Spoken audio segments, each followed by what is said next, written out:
हर दिन चिड़िया अपने घोंसले से नीचे उड़कर जाती। वो जंगल में सीड्स और बेरीज ढूंढती और हमेशा अपने कोजी घर पीपल ट्री में वापस आती। छोटी चिड़िया जंगल में अपनी जिंदगी में खुश थी। बर्ड एक दिन मैं रोज से ज्यादा दूर उड़ गई। मुझे बहुत भूख लगी थी और उम्मीद थी कि कोई नया बेरी बुश मिल जाएगा। जैसे ही मैं एक दूर के फील्ड के ऊपर से उड़ी, मैंने कुछ अमेजिंग देखा। पके हुए रसीले मक्का से भरा एक बहुत बड़ा फील्ड था।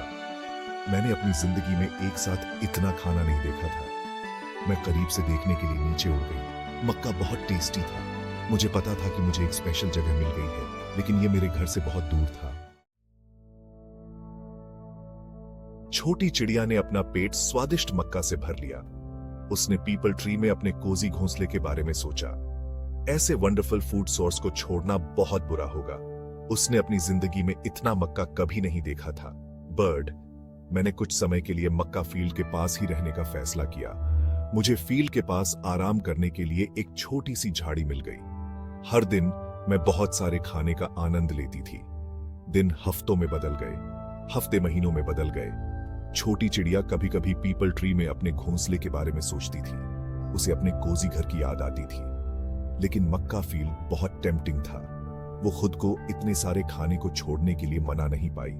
बर्ड, आखिरकार बारिश शुरू हो गई। मुझे पता था कि बारिश का मौसम जल्द ही आने वाला है। मैंने पीपल ट्री में अपने घोंसले के बारे में सोचा। ये तूफानों से बचने के लिए एक परफेक्ट शेल्टर होगा। मैंने डिसाइडेड किया कि अब घर लौटने का समय हो गया है। चिड़िया वापस पीपल ट्री के पास उड़ गई। वो अपनी यात्रा से थक गई थी और अपने कोजी घोंसले में आराम करने के लिए उत्सुक थी। लेकिन जब वो अपनी ब्रांच पर पहुंची तो उसका दिल बैठ गया।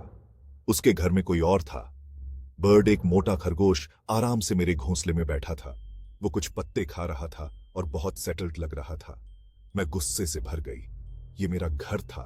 मैंने इसे अपनी चोंच और पंजों से बनाया था। बर्ड, मेरे घर से बाहर निकलो। ये मेरा घोंसला है। मैंने इसे अपने 2 पंखों से बनाया है। खरगोश ने हैरानी से ऊपर देखा। वो चिड़िया के गुस्से से बिल्कुल भी परेशान नहीं हुआ। उसने जवाब देने से पहले आराम से अपना पत्ता चबाया। यह पहले तुम्हारा घोंसला रहा होगा, लेकिन तुमने इसे छोड़ दिया था। मैंने इसे खाली पाया और इसे अपना घर बना लिया। अब यह मेरा है। चिड़िया गुस्से से भर गई। उसने अपना घोंसला नहीं छोड़ा था। वो तो बस खाना ढूंढने के लिए थोड़े समय के लिए गई थी। चिड़िया और खरगोश में बहुत देर तक बहस होती रही। जंगल के बाकी जानवर हंगामा देखने के लिए रुक गए। कुछ को चिड़िया पर तरस आया। वे जानते थे कि वो बहुत समय से उस घोंसले में रह रही थी। दूसरों को लगता था कि अब खरगोश का घोंसले पर हिकू है। उसने आखिरकार इसे अपना घर बना लिया था। कौन सही है, इस बात पर कोई सहमत नहीं हो सका। क्यों ना आप लोग इस झगड़े को सुलझाने के लिए लोमड़ी से कहें। वो अपनी चतुराई और निष्पक्षता के लिए जाना जाता है। उसे जरूर पता होगा कि क्या करना है। बुद्धिमान बूढ़ी गिलहरी का सुझाव सभी को अच्छा लगा। चिड़िया और खरगोश लोमड़ी की मदद लेने के लिए मान गए। उन्होंने उसे उसकी मां के पास घूमते हुए पाया। उन्होंने उसे अपनी स्थिति बताई और उसका फैसला मांगा। लोमड़ी ने उनकी बातें ध्यान से सुनी। उसने सोचते हुए सिर हिलाया, अपने पंजे से अपनी ठुड्डी सहलाते हुए। यह एक पेचीदा स्थिति है।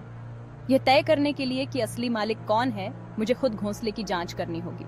चिड़िया और खरगोश उत्सुकता से लोमड़ी को पीपल ट्री तक ले गए। वे ब्रांच पर खड़े होकर बता रहे थे कि घोंसला कैसे बनाया गया था। लोमड़ी, जो बहुत ही चालाक था, ने अपना मौका देख लिया। वो अचानक उछला, चिड़िया और खरगोश को अपने तेज पंजों में पकड़ लिया और उन दोनों को खा गया। जंगल के जानवर हैरान रह गए। उन्होंने निष्पक्ष न्याय करने के लिए लोमड़ी पर भरोसा किया था।